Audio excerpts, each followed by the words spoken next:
Nueva Carta Fundamental. Y ahora los desafíos son dos. Combinar el camino institucional a través del Congreso con participación ciudadana y alcanzar un acuerdo constitucional. Pareciera ser que el liderazgo de la presidenta ha permeado a aquellos que hasta hace un tiempo atrás eran impenetrables en estas cosas. Mire cómo avanza Chile. Fortalecimiento del CERVEL, financiamiento público de la política, reinscripción de los partidos políticos fueron parte de las baterías de anuncios en materia de probidad. Ingredientes potentes para condimentar una agenda legislativa en modo fast track para los meses que vienen.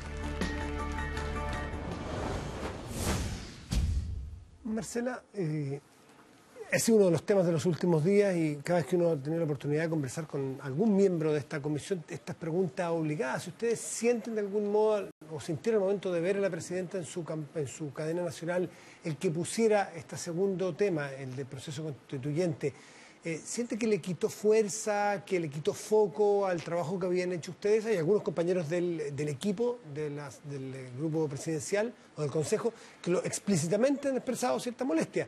¿Ustedes sintieron cierta desazón más que molestia? Porque prerrogativa de ella es, sin duda, es hacer su guión y ella sabrá lo que hace, está en su derecho. Pero ¿les generó a ustedes como diciendo hubiese sido mejor enfocarse en ese tema hoy y dejar para mañana otro para ir paso a paso? ¿O usted cree que no afectó en nada las medidas que ustedes proponían? Bueno, efectivamente ahí hay posiciones distintas. Algunos de los integrantes del Consejo han manifestado una cierta desazón. Eduardo Engel, el presidente, y varios otros hemos manifestado más bien que nos parece razonable. Estos dos temas van por carriles muy distintos, en realidad. Yo creo que efectivamente ha tenido un efecto comunicacional en la coyuntura inmediata que seguramente parece opacar un poco quizás la discusión de las propuestas que estaban en el Consejo, pero en términos más de largo plazo y de lo que importa en términos de las reformas que vienen, estos dos paquetes de propuestas, la agenda de probidad y el cambio de la Constitución, son temas que tienen lógicas institucionales distintas, lógicas políticas distintas, y en ese sentido a mí me parece, por lo tanto, que no hay ningún problema y no hay un traslape, digamos, en realidad. Y además me parece que la presidenta está en su legítimo derecho de decidir el tiempo de anunciarlo, digamos. O sea, en eso yo creo que no hay en realidad un problema. Perfecto. Felipe. Marcela, buenas noches. Uno de los temas importantes que tocó la comisión tiene que ver con la idea de fortalecer el CERVEL y el TRICEL para evitar muchos de los problemas que hemos visto todos estos años. Y el cruce de esa idea con el cambio político que implica un sistema nuevo con más senadores, con más diputados, con más gente postulando, de alguna manera puede ser complicado en términos económicos. Entonces existe la duda razonable, creo yo, de tratar de entender cómo se imaginan ustedes este nuevo CERVEL y este nuevo TRICEL. Y me gustaría saber si tocaron el tema en términos no conceptuales, sino de qué implicaría en términos de personal, qué implicaría en términos de plata, cómo se cambia en un CERVEL con más dientes, digamos. Sí, mira, en eso nosotros tuvimos, ese fue uno de los temas esenciales que discutimos en la agenda de regulación del financiamiento de la política. Una de las áreas, además, donde tenemos absoluta unanimidad y consenso entre los consejeros de los planteamientos que están en el informe. Nuestra mirada es que cualquier regulación que cambie las reglas del juego en términos de la política tiene que ser mirada en términos sistémicos. Entonces, tenemos que analizar la forma en que el sistema de financiamiento conversa con la reforma del sistema electoral, como bien decías tú, ahí claramente tienen que ser dos cosas juntas. Nosotros planteamos que además hay que agregar una nueva ley de partidos porque hay que regular a los partidos de manera distinta de cómo están siendo regulados, en términos de democracia interna, transparencia, fiscalización, etcétera. Y además que todo eso en sí mismo no resulta si no tiene una capacidad efectiva del Estado de controlar, de monitorear, de hacer seguimiento. Entonces, la propuesta plantea un fortalecimiento del CERVEL en términos tanto de su gobierno corporativo. Hacemos un conjunto de propuestas que tienen que ver con aumentar la autonomía, desde la autonomía constitucional hasta mecanismos distintos para elegir a los consejeros, la relación entre el Consejo y el director ejecutivo, la relación con las distintas divisiones. Hacemos una propuesta respecto de que el CERVEL tenga divisiones específicas, divisiones o unidades, como se le quiera llamar, específicas para cada uno de los temas que están en su nuevo mandato, Por lo tanto, eso implica una unidad especializada en términos de partidos políticos, de campaña, de fiscalización. Y además planteamos, no nos metemos en el detalle de las platas. El CERVEL tiene una propuesta que nos presentó al Consejo, que nosotros revisamos, que nos pareció bastante razonable, pero nosotros no quisimos meternos en el tema presupuestario. Sí planteamos un criterio general que nos parece esencial, y es que hay que reconocer que el presupuesto y la capacidad operativa del CERVEL en términos de recursos humanos fijos y variables tiene que aumentar de una manera muy importante. Hoy pero día por 2, por 3, ¿hay una idea? Por básica? 3, por 4 más o menos, es los rangos que se están hablando. El CERVEL hoy día tiene una dotación de personal muy pequeña, menos de 300 personas para todo el país, y crece en tiempos de elecciones. El CERVEL históricamente había hecho bien su trabajo cuando su trabajo era organizar elecciones, y eso lo ha hecho siempre muy bien y tiene mucho prestigio en nuestro país y afuera por eso. Pero hoy día le estamos pidiendo que haga muchas más cosas. Entonces nosotros tenemos que pensar, no solo en términos del CERVEL, en el informe nos referimos a un conjunto de otras entidades fiscalizadoras que tiene el Estado, y planteamos en general que hay que reconocer que este eje, el de fiscalización, es uno de los principales mecanismos, digamos, de control del tráfico de influencias, de los conflictos de interés y de la corrupción. Por lo tanto, hay que invertir en el CERVEL para que esté en los estándares internacionales, pero también hay que invertir en la Fiscalía, como se estaba diciendo anteriormente, en la Contraloría, en la Superintendencia de Bancos, en todos los organismos que tienen un rol hoy fiscalizador. Fernando Villegas. Buenas noches, señora Ríos. Buenas noches. Sabe, yo soy de esos personajes pesimistas que no cree posible caminar y mascar chicle al mismo tiempo. Nunca he creído en esa teoría. Y yo creo en la teoría del buque madre. Uno se tiene que centrar en lo importante y el resto lo deja a los dioses inmortales, digámoslo así. Entonces, cuando veo un consejo que produce algo así como 264 medidas, y además se abre un carril distinto, como usted llamó a esta propuesta de la presidenta de avanzar por las reformas constitucionales, a mí se me presenta en la mente, aparte del video que nos mostró Matías, donde también hubo unos anuncios maravillosos y no pasó absolutamente nada, se me viene a la mente una cosa que he visto desde cabros chicos, y es que ni las personas, ni mucho menos los estados, tienen capacidades instaladas para hacer muchas cosas al mismo tiempo, o hacerlas por lo menos a un nivel de mediocridad, que es lo que yo espero siempre de los estados, no más que eso, que sean mediocres. No espero excelencia. Cuando veo esta enorme cantidad de consejos, que era lo que ustedes tenían que hacer, esto no es un problema con el consejo, cuando veo que además se monta encima esto del proyecto constitucional, que usted dice va a ir en un carril distinto. El problema es que este país apenas puede andar por un carril, por dos me parece un poco difícil. A mí me da la impresión que algunos de ustedes, no sé usted, pero quizás algunos miembros, no solo han sentido desazón. Yo creo honestamente, que muchos deben haber sentido que estaban trabajando en vano, que estaban siendo partícipes sin querer de una iniciativa mediática, que estaban haciendo lo que han hecho tantos miembros de tantas comisiones que no han terminado en absolutamente nada, que han terminado en lo que hemos visto tantas veces, los anuncios, las manos en alto, los aplausos que se dan a sí mismos los propios miembros del gobierno. Y me da la sensación que quizás usted no, o quizás sí en algún momento, tiene que haber sentido una sensación de estar arando en el mar. Arando en el mar de un país donde los parlamentarios no quieren sufrir muchos dolores, han sido capaces toda la vida de hacer anuncios que después no se cumplen, lo mismo los gobiernos, y las cosas siguen cascando exactamente igual. Yo espero estar equivocado totalmente y que al menos una fracción, siquiera la 10ª parte de esas medidas, alguna vez alcancen fruición completa. Pero mi sensación, quizás de hombre demasiado pesimista y que se acerca al crepúsculo de sus años, es que no va a pasar absolutamente nada de lo que la gente está esperando que ocurra. Porque además está ese otro fenómeno, Marcela, que la gente espera mucho, siempre, se vuelve a revivir, porque somos bastante tontos en general, se vuelve a revivir la esperanza, se vuelve a creer en el viejo Pascuero, se vuelve a creer en la Roja y se vuelve a creer en los gobiernos. Y no pasa mucho. ¿Cuál es su sensación con una mano en el corazón?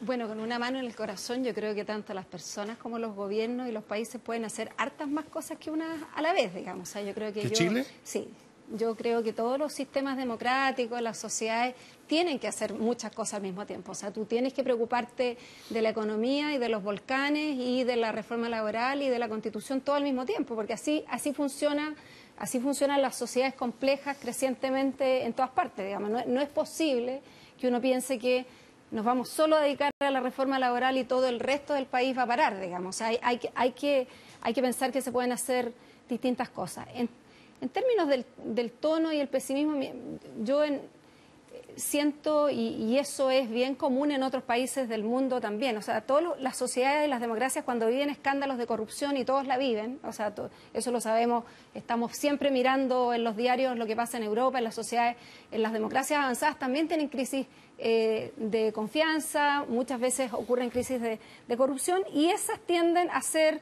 al mismo tiempo crisis de credibilidad para las instituciones, fuertes desafíos respecto de la relación con los ciudadanos, pero también son oportunidades.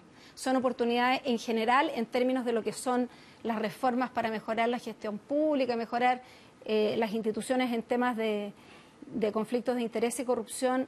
Por lo general avanzan a raíz de crisis. O sea, raro país se sienta a evaluar y a buscar mayores controles para quienes toman decisiones, para los funcionarios públicos y para las élites que detentan poder cuando no es empujado por alguna obligación externa. Y yo creo que la situación actual en términos de la agenda de transparencia es una oportunidad en ese sentido, y me parece que la forma en que se ha abordado parte importante de las propuestas que nosotros hicimos, la presidenta en su discurso, y eso es algo que nosotros valoramos fuertemente, que haya recogido muchas de las propuestas que nosotros planteamos. Yo creo que le permite al país pensar que sí es posible avanzar para que en el futuro enfrentemos de mejor manera, estemos mejor preparados para enfrentar los temas que hoy día no tenemos. Respecto al tema constitucional, en realidad, más que agregarlo, yo creo que todos sabíamos que esto estaba en el programa de gobierno, la presidenta había dicho muchas veces que esto venía en el 2015, se anunció que no iba a ser el año pasado, o sea, no creo que sea una sorpresa que esto haya aparecido hoy día, era más bien un tema del tiempo, de cuándo iba a aparecer, pero era evidente, se especulaba que iba a ser el 21 de mayo, fue un poco antes, en ese sentido no me parece a mí que es algo que haya aparecido como un conejo en un sombrero, más bien estaba ahí. Estaba el conejo, pero no estaba en ese sombrero, ese es el punto. Sí, estaba en... Fernando, pausa. Marcela, ¿cómo estás? El año 2003 salió la ley, la que conocemos, respecto del financiamiento, la política, los periodos de campaña, cómo se devolvían las platas. Antes de eso, uno podía recabar dinero para financiar la política como se le ocurriera. Pero a partir del 2003 hay una ley. Y esa ley, por lo que estamos viendo, fue vulnerada, pero a destajo. De un lado para otro lado, una y otra vez. Fue una violación reiterada a la ley.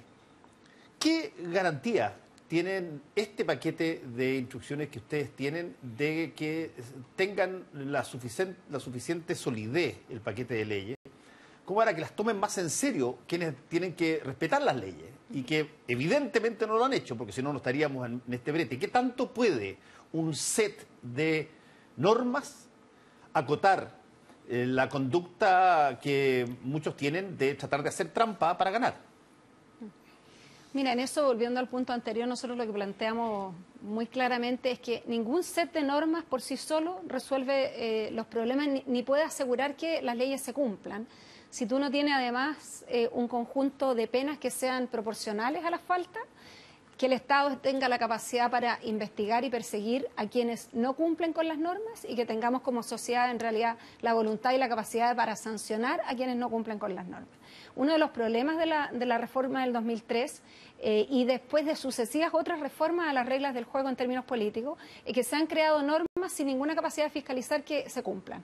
O sea, no solo la reforma del 2003 en términos de financiamiento, también el voto voluntario, la inscripción automática del voto voluntario vinieron, y la ley de primarias vinieron sin generar mayores atribuciones ni entregarle recursos necesarios al CERVEL para que controlara ninguna de esas reformas. Entonces, era en realidad una crónica de una muerte anunciada.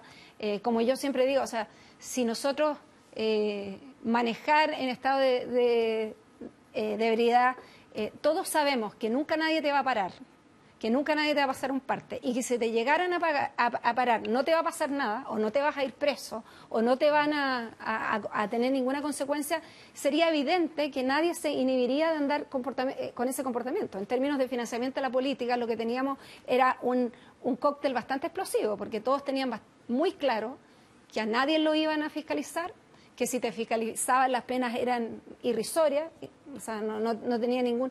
Y que en última instancia no se iban a aplicar. Entonces, los incentivos para vulnerar las normas estaban todos puestos sobre la mesa. En realidad, la sorpresa es que algunos se hayan regido por la ley, digamos, ¿no? Y no, porque en ese contexto... Te voy a decir primero que siempre hay excepciones en la norma y las excepciones, en este caso, han desgraciadamente sido submarineadas en función de lo ruidoso y masivo que es quienes infringieron la norma. Pero hay un punto que es ineludible y que la gente se lo plantea de muchas formas, y es que no fue casualidad que las cosas fueran como fueron. No fue casualidad que hubiesen bajas multas, que cuando se añadió el voto voluntario, la inscripción automática, no se añadieron nuevos poderes de fiscalización. Se quiso que así fuera. Se tuvo la intención de que fuera muy leve, si es que acaso pasaba. Y hoy día tienes que acudir a las mismas personas que van a ser fiscalizados. Hoy día, en una situación de probación y de baja imagen ciudadana, pero en los suelos, y ellos tienen que aceptar algo que no aceptaron con anterioridad cada vez que se hizo algún tipo de modificación a las leyes de financiamiento electoral. Desde ese punto de vista, ¿qué vieron ustedes en el Consejo de cómo se puede conseguir que esto siquiera sea, para volver al video de Matías, que esto siquiera sea tratado con algún grado de urgencia?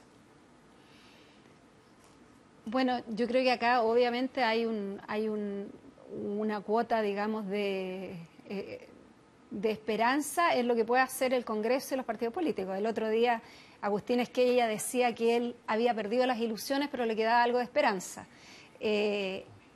Yo tiendo a ser más optimista, voluntarista si se quiere a veces, y siento que efectivamente estamos en una crisis tan profunda en términos de la legitimidad de las instituciones. Nosotros en el PNUD lanzamos un informe de democracia el año pasado, el 2014, donde sin escándalo mediante poníamos una luz amarilla, casi roja, diciendo, oye, tenemos un problema en la relación y en la legitimidad, en la confianza de las personas con las instituciones. Esto viene cayendo de una manera estrepitosa, no está en los promedios internacionales, no está en la tendencia de América Latina. Hay que hacerse cargo de estos temas de confianza. Yo creo que en ese momento y por mucho rato las élites han estado escabullendo el bulto en términos de lo que significa en realidad la relación con la ciudadanía, y me parece que un lado positivo, si se quiere, en un contexto terrible, ciertamente, pero un lado positivo de lo que tiene la crisis actual es que yo creo que no pueden seguir escabullendo el bulto, y por lo menos nuestra sensación en las conversaciones que tuvimos con los parlamentarios, y también la forma en que ha ido la discusión en el Congreso, en la Comisión de Constitución, Legislación y Justicia de la Cámara, ha mostrado que por lo menos en términos de lo que están siendo las votaciones, hoy día hay bastante más convicción de aprobar las normas, aprobar las faltas, hacerse cargo de los problemas. Siento que se está evidenciando en el Congreso que hay una actitud distinta que en otros momentos. Marcela, hoy día Lucas Sierra en una columna o en una entrevista señalaba algo así como, o un principio, a lo mejor no creo citarlo exactamente porque me puedo equivocar, pero lo que entendí yo es que al final lo que a él le asustaba, él es miembro de esta comisión, lo que complicaba es que todas estas medidas tienden más bien a ir jibarizando las fuentes de financiamiento, restringiéndolas por aquí, restringiéndolas por allá, no fiscalizándolas, sino que restringiéndolas, achicando la posibilidad, cuando lo que hay que hacer, o habría que hacer, es multiplicarlas justamente para que no dependamos de una empresa o de un empresario o un partido, multiplicarlas y con muy buenos aparatos de fiscalización para que no se vulnere la ley. Y algo que agregaba al final señalando que estamos cayendo en una suerte de viatería. Y eso es muy propio de un ser humano cuando tiene estas tremendas crisis, ir a levantar, digamos, con toda la fuerza posible estas azonadas de viatería, de que hay que prohibirlo todo, de que todo está mal hecho, de que todo... ¿A ustedes no les asusta que efectivamente termine acortándose de este tamaño los financiamientos, como sabemos que las campañas son mucho más caras que los financiamientos, incluso los que actuales, y que por eso es que se producen las irregularidades y por eso es que se producen los financiamientos extra que hoy día son con boletas ideológicamente falsas. Pero si incluso se prohíbe eso, que ojalá se prohíban o se fiscalicen, no vayamos a caer, peor el remedio que la enfermedad, en los maletines y en los billetes y en los fajos. Entonces, al final, el susto de esta verdadera viatería de que somos todos santos y hay que buscar la perfección en vez de la realidad de un sistema político.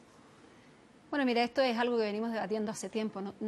Yo pienso en este tema, nosotros hoy día tenemos los señores con los maletines, se han estado paseando durante todos estos últimos años del 2003, las normas que tenían no han impedido eso. Sí, pero con menos fuentes de financiamiento va a haber más maletines a lo mejor. Mira, nosotros lo que planteamos es una reforma, vuelvo con el tema de sistémico, porque efectivamente hay uno de los problemas que tenemos hoy día es que había una escalada de aumento en gasto de campaña. Lo que estaba costando las campañas, y en la medida que no había control de topes, nadie cumplía con los topes, todo el mundo se pasaba y se generaba una carrera casi armamentista, digamos, de quién gasta más, quién gasta más. Eso hoy día hay que frenarlo, y hay que frenarlo no solo con las prohibiciones respecto de tope y fiscalización, sino que también nosotros hacemos un conjunto de propuestas, porque lo que queremos es que se produzca una modificación en la forma de hacer campaña. Creemos que tenemos que dar un giro de campañas centradas fundamentalmente en el marketing, en la propaganda electoral, en la sonrisa PEP, como decía alguien, para vender pasta dental con eslogan que no te dicen nada respecto de programas, con candidatos que empapelan la ciudad y no hay ni un logo de su partido, nadie sabe qué opinión tiene respecto de nada. Entonces nosotros lo que hacemos es un conjunto de propuestas para ojalá generar incentivos que permitan dar un giro en la forma que se están haciendo campañas. Nosotros hemos planteado que queremos prohibición de las gigantografías, de las palomas, regulación de cómo se usa el espacio público, el tema del avisaje en las radios. Hemos propuesto algo que no va a ser popular, que tiene que ver con extender un poco el periodo y generar un periodo de pre-campaña, tanto para transparentar los gastos y que gente que ya está haciendo campaña por más tiempo de lo que es hoy día posible, esos gastos se imputen, se controlen, pero también para que haya más tiempo para hacer trabajo de base, trabajo de recorrer distritos, de seminarios, de foros, de redes sociales. O sea, lo que queremos es que las campañas se hagan de una manera distinta y efectivamente que controlemos también desde la ciudadanía y desde todo que el gasto no siga aumentando. Marcela, la preocupación ciudadana hoy, la inmediata, tiene que ver con que se aclaren los hechos que hoy se están investigando, con que se sancionen a los culpables de los hechos que hoy se están investigando. Y este gobierno tiene un año y el Congreso también tiene un año. Entonces, me gustaría que desde la comisión fuera súper clara para explicarle a la gente que a lo mejor puede estar un poco confundida de qué significa esta petición que hizo el gobierno a buscar caminos, sobre todo a futuro. Porque esto no tiene nada que ver con la gente que hoy está ni en el gobierno ni en el Congreso, ni con los casos que se están tocando hoy. Esto es a cuántos años plazo y cómo se va a cruzar esto en términos de modificación a leyes penales, por ejemplo, con casos que hoy están abiertos, que están pendientes. Bueno, en términos, digamos, de las prescripciones, nosotros hemos propuesto que se amplíen, hemos propuesto un conjunto, digamos, de cambios en términos de lo que son hoy día las penas, incluso en el ámbito penal. Pero eso, como todos sabemos, por lo general los cambios a las normas penales no son retroactivas, digamos. Tú no vas a poder juzgar con cambios legales a quienes hoy infringen las normas. Yo creo que acá hay un rol súper importante de los partidos políticos y del Congreso que no están cumpliendo todavía a cabalidad, en términos de que los partidos tienen las facultades y las posibilidades de que sus tribunales supremos y sus comités de ética internos operen, que apliquen sanciones a quienes hayan infringido las normas, las leyes o la ética, porque acá no es necesario que alguien sea condenado por una corte para que un partido pueda decidir que va en contra de sus principios, de su accionar, que alguien haya ganado haciendo trampa, digamos. Entonces, tanto los partidos como el Congreso, y aquí nosotros tenemos un conjunto de propuestas, es cierto para el futuro, pero que el Congreso se podría hacer cargo inmediatamente, hoy día ya, de fortalecer, porque es un órgano autónomo, no necesita que el gobierno lo pida, de fortalecer sus comisiones de ética. Tanto la Cámara como el Senado pueden tomar una decisión de aplicar sanciones. Hay un proyecto de ley en discusión hoy día, presentado, entiendo, por un grupo de parlamentarios para hacer una reforma constitucional para que los parlamentarios en ejercicio que hayan infringido normas como por ejemplo el financiamiento electoral renuncien a sus cargos. O sea, hay un conjunto de acciones que está en manos de los partidos y del Congreso tomar. Y yo creo que eso también sería una señal muy positiva frente a la ciudadanía para un poco contrarrestar esta sensación que tú mencionas que existe hoy día de impunidad, ¿no? de que cualquiera puede vulnerar una ley o una regla y eso no tiene ninguna consecuencia. Me parece que ahí el desafío está en los partidos y en el Congreso. Marcela Ríos, miembro de esta Comisión Presidencial de Anticorrupción y Protransparencia, le queremos agradecer por estar esta noche aquí en Tolerancia Cero. Muchas gracias. Muy buenas noches. A la vuelta estarán con nosotros los diputados Giorgio Jackson, de Revolución Democrática, y Felipe Ward, de la UDI. Pausa y volvemos.